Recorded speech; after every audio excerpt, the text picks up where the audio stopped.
जेव्हा नागदेवता बंधू होतात. नागपंचमीची रहस्यमयी कथा. प्राचीन काळात एका धनिकाची 7 मुले असतात. त्यांचा विवाह झालेला असतो. सर्वात लहान मुलाची पत्नी ही अत्यंत हुशार आणि चारित्र्यवान असते, पण तिला कोणीही भाऊ नसतो. एके दिवशी घरातल्या मोठ्या सुनेने घर सारवण्यासाठी विशिष्ट मातीची मागणी केली. ते घेण्यासाठी सर्व सुना फावडा खुरपं घेऊन निघाल्या. माती खोदण्यासाठी जंगलात गेल्या. तेवढ्यात तिकडून एक नाग जाताना त्यांना दिसला. मोठ्या सुनेने त्याला मारण्यासाठी खुरपे उचलले. तेवढ्यात लहान सुनेने तिला अडवले. त्या मूक प्राण्याला मारू नका, तो निष्पाप आहे असं तिला सांगितले. ते ऐकून मोठी सून तिथून निघून गेली आणि तो नाग दुसरीकडे जाऊन बसला. तेव्हा लहान सुनेने नागाला सांगितले की तुम्ही इथेच थांबा, मी थोड्याच वेळात परत येते. तुम्ही इथून कुठेही जाऊ नका असे म्हणून त्या सर्वजणी माती घेऊन घरी गेल्या. कामात अडकल्याने लहान सून पूर्णपणे विसरली की तिने नागाला थांबायला सांगितले आहे. तिला ही गोष्ट दुसऱ्या दिवशी आठवली आणि ती तात्काळ त्या नागाच्या स्थानावर पोहोचली. नागदेव तिथेच बसलेले बघून ती बंधू प्रणाम करत म्हणाली. तेव्हा नागदेव म्हणाले, तू मला बंधू म्हटले आहेस ना, म्हणून तुला मी सोडून देतो. अन्यथा खोटं बोलल्यामुळे मी तुला डसलो असतो.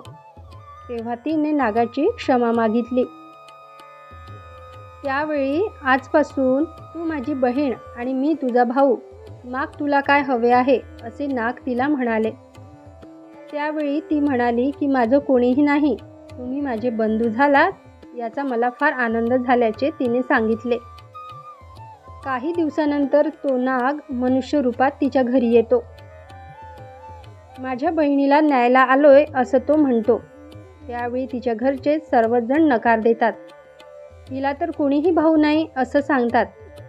पण तो दूरच्या नात्यातला भाऊ असल्याचा विश्वास घरच्यांना देतो आणि त्यानंतर तिला तो घेऊन निघतो. वाटेत तिला सांगतो की मी तोच नाग आहे ज्याला तू आपला भाऊ मानला आहेस, त्यामुळे घाबरू नकोस.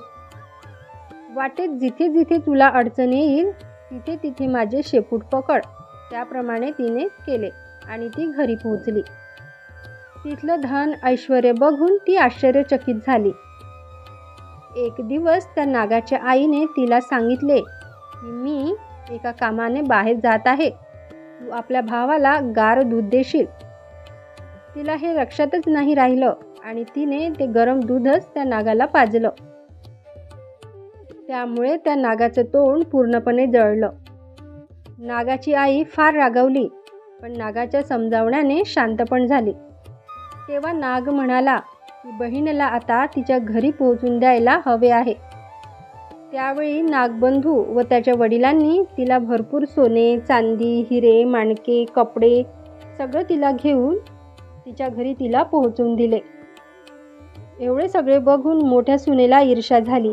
ती म्हणाली, तुझा भाऊ तर फार श्रीमंत आहे, तुला त्याच्याकडून अजून धन आणायला हवे होते. हे ऐकून त्या नागाने सर्व सोन्याच्या वस्तू आणून दिल्या.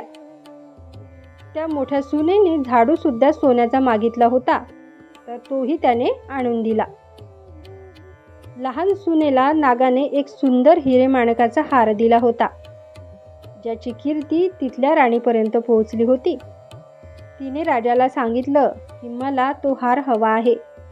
राजाने फरमान सोडलं की त्या धनिकाच्या सुनेचा तो अद्भुत हार आणून द्या. धनिकानेही घाबरून सुनेकडून तो हार मागून घेतला. त्या सुनेला यामुळे फार दुःख झाले आणि तिने नागाला प्रार्थना केली की राणीने माझा हार हिसकावून घेतला आहे. तुम्ही असं काहीतरी करा की जोवर हार राणीच्या गळ्यात असेल तोवर तो साप बनेल आणि जेव्हा तो परत माझ्याकडे येईल तेव्हा परत हिरे माणकाचा तो हार होईल. त्या नागाने तसेच केले. तो हार राणीने गळ्यात घातल्यावर त्याचा साप झाला आणि राणी जोरात जोरात किंचाळत रडू लागली. हे बघून राजाने त्या सुनेला ताबडतोब बोलावून घेतले. धनिक सुनेला घेऊन दरबारात हजर झाला. राजाने तिला विचारले की तू काय जादू केली आहे. खरं सांग, नाहीतर मी तुला शिक्षा देईन. सून म्हणाली, महाराज मला माफ करा, पण हा हारच असा आहे की माझ्या गळ्यात हिरेमाणकाचा असतो आणि इतरांच्या गळ्यात तो साप बनतो. राजाने हे ऐकून तो हार सुनेला देत म्हटलं, आता घालून दाखवू बरं.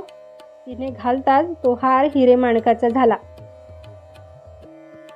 हे बघून राजाला तिच्या बोलण्यावर विश्वास बसला. खुश होऊन अधिक मुद्दार्पण तिला दिल्या. सून घरी परत आली. हे सर्व धन बघून मोठीने मोठ्या ईर्षेने लहान सुनेच्या पतीला सांगितले की लहान सुनेकडून कुठून तरी धन येत आहे. यावर त्या लहान मुलाने तिला विचारले, हे धन तू कुठून आणत आहेस? तेव्हा तिने परत नागाचे स्मरण केले. त्यावेळी नाग प्रकट झाले आणि सांगितले की माझ्या या मानलेल्या बहिणीवर जर कोणी संशय घेतला तर मी त्याला खाऊन टाकेन. हे ऐकून लहान सुनेचा पती खुश झाला. त्याने नागदेवतेचा यथायोग्य सत्कार केला आणि त्याच दिवशी नागपंचमी साजरी केली. जेव्हा स्त्रिया नागाला आपला भाऊ मानून त्याची पूजा करतात